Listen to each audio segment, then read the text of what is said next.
கர்த்தருடைய பிள்ளைகளுடைய வாழ்க்கைக்கு ஆவியானவருடைய உதவி ரொம்ப ரொம்ப முக்கியம். ஏன் அப்படின்னா, கர்த்தருடைய பிள்ளைகள் தங்களுடைய ஆவிக்குரிய வாழ்க்கையில முன்னேறுகிறதற்கும், அதில் வர தடைகளை தாண்டி வருகிறதற்கும் கர்த்தருடைய ஆவியானவர் நமக்கு மிக மிக உதவிகரமாக இருக்கிறார். அவருடைய செயல்பாடுகளை குறித்து தான் நம்ம தொடர்ந்து நம்ம தியானிக்க இருக்கிறோம்.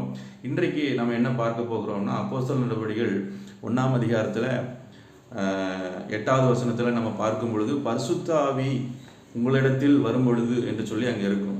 பரிசுத்த ஆவி உங்களுக்குள் வரும்பொழுது என்று சொல்லி நம்ம அதை படிக்கணும்.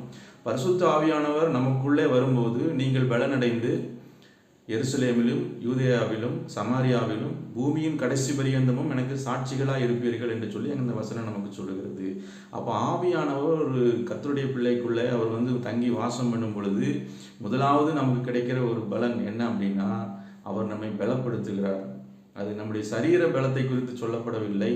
நம்முடைய சரீர பலம் நம்முடைய உணவுனாலையும் நம்முடைய உடற்பயிற்சியினாலையும் நம்ம அதை பெற்றுக்கொள்ள முடியும். ஆனால் இது எந்த வகையான பலன் அப்படின்னு பலம்னா ஆவிக்குரிய பலன். அதாவது நம்முடைய உள்ளான மனுஷன் பலன் அடைய வேண்டும். எதற்கு அப்படின்னா ஒரு கேள்வி இருக்கு. ஏன் பலன் அடையணும் அப்படின்னா, பரிசுத்த ஆவியானவர் நமக்குள்ளே இல்லை, அவர் நம்மை பலப்படுத்தவில்லை என்றால் நாம் கர்த்தருக்கு முன்பாக நாம் உண்மையாக சரியாக நம்முடைய ஆவிக்குரிய வாழ்க்கையை நம்மளால் வாழ முடியாது. ஏன்னா உலகத்தில் நாம் வாழ்கின்ற வாழ்க்கையில் பல தடைகள் வரும், போராட்டங்கள் வரும், பிரச்சனைகள் வரும். கர்த்தருக்கு முன்பாக நாம் உண்மையாக இருக்க வேண்டும் என்று நம்ம நினைத்து நம்ம ஒரு அடி எடுத்து வைக்கும்போது நம்மை பின்னோக்கி தள்ளுகிறதற்கு பல சக்திகள் நம்மை நோக்கி வரும். அப்போது இந்த மாதிரியான பிரச்சனைகள், பிசாசின் தொந்தரவுகள், பல போராட்டங்கள், இந்த மாதிரி காரியங்களை நம்ம மேற்கொண்டு கர்த்தருக்கு முன்பாக நாம் உண்மையாய் சாட்சியாய், அந்த வசனம் அப்படி தான் சொல்லுது.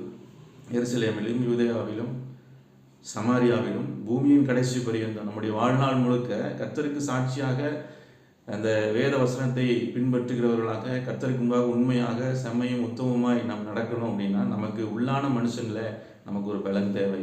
அந்த பலன் நமக்கு இல்லைன்னா நம்ம பாதியிலே நம்முடைய ஓட்டம் நமக்கு முடிஞ்சிடும், பின்மாறி போயிடுவோம், கர்த்தரை மறுதளிச்சிருவோம். ஆனால் கர்த்தருக்கு உண்மையாக வாழ்கிறதற்கு அந்த பலன் நமக்கு மிக மிக அவசியமாக இருக்கிறது. அதைத்தான் அந்த வசனம் அப்போஸ்தலர் 1:8 நமக்கு சொல்லுகிறது. ஆவியானவர் நமக்குள்ளே வரும்பொழுது நம்முடைய உள்ளான மனுஷனை அவர் பலப்படுத்துகிறார். அந்த பலன் நமக்கு ரொம்ப அவசியம். அந்த பலனை நீங்கள் விரும்புங்கள். கர்த்தருடைய ஆவியானவர் உங்களை பலப்படுத்துவார், கடைசி வரைக்கும் சாட்சியாக நம்மை நிறுத்துவார். God bless you. மீண்டும் நாளைக்கு சந்திப்போம். Have a good day.